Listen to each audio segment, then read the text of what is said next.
Any traveler looking for a country with a history of mass tourism where the stops and visits follow one after the other at a frantic pace, where transfers are fast and stressful, and where hotels are all the same certainly won't find it in Laos.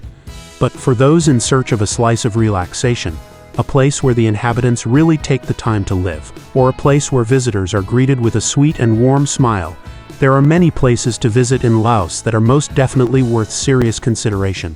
From the highlands in the north of the country to the 4,000 islands in the Mekong River to the south, visitors will fall in love with a country where time often seems to have stopped.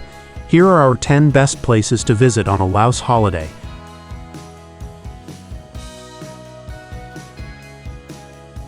Luang Prabang. Nestled in the heart of Luang Prabang's UNESCO World Heritage-listed Old Town, the property is surrounded by picturesque mountains and perched at the entrance to a narrow peninsula bordered by the Mekong and Nong rivers. You'll notice the gargantuan banyan tree shading the courtyard's 25 meters pool the first time you walk past it, but it will take a few more goes before you really begin to appreciate this leafy centurion's outsized majesty. Then you learn that the entire property's blueprint was tweaked to fit around it, escalating its value. But it's especially striking at night when clever lighting accentuates its impressive dimensions. It was built to replace the old royal palace after the city had been largely destroyed and looted in 1887.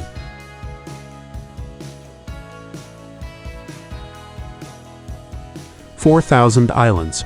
4,000 Islands, or Si Phan Don in Laos, is a riverine archipelago with numerous islands in the Mekong River in the Champasak region.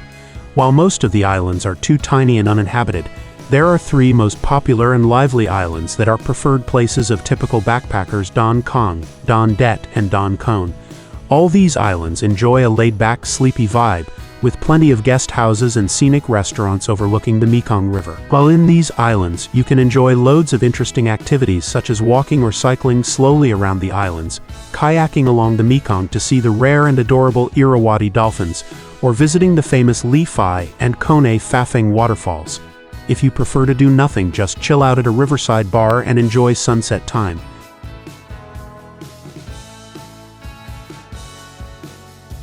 Nong Khiaw. Even the sun's rise didn't initially help much, not that you could see the sunrise. The whole area was shrouded with dense mist, and as the mists rose during the morning, they slowly revealed what they'd been hiding. Nong Khiaw has natural beauty in spades, also known confusingly as Muang Ngoi, which is technically the name of the district it's in.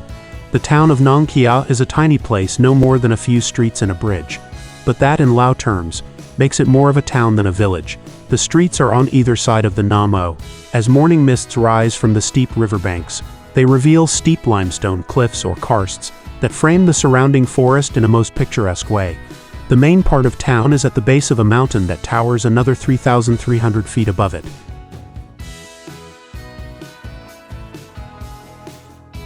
Vang Vieng. In the third of our series on Southeast Asia's archaeological wonders, we take you to Laos Plain of Jars, a mystery over 2,000 years old. On the Xiang Kuang Plateau in central Laos, about 250 kilometers southeast of Luang Prabang, and about 350 kilometers north of the capital Vientiane. That's the big question. Superficially, the Plain of Jars is what it says on the tin. A vast area scattered with huge stone jars. What these jars were built for exactly, nobody knows, although evidence supports the theory that they were a sort of prehistoric tomb. There are more than 90 jar sites spattered across hundreds of square kilometers, each containing from 1 to 400 jars.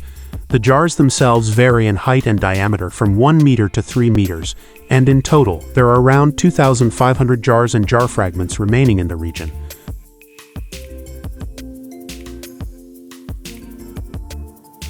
Wat Phou.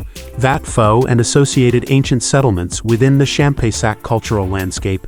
The Champasak cultural landscape, including the Vat Phou temple complex, is a remarkably well-preserved planned landscape more than 1,000 years old. It was shaped to express the Hindu vision of the relationship between nature and humanity, using an axis from mountain top to riverbank to lay out a geometric pattern of temples, shrines, and waterworks extending over some 10 kilometers. 2 planned cities on the banks of the Mekong River are also part of the site, as well as Phou Khao Mountain. The whole represents a development ranging from the 5th to 15th centuries, mainly associated with the Khmer Empire. One of the most important religious artifacts at Wat Phou is the lingam, a phallic symbol representing Lord Shiva. It is housed in the central sanctuary and is an object of veneration.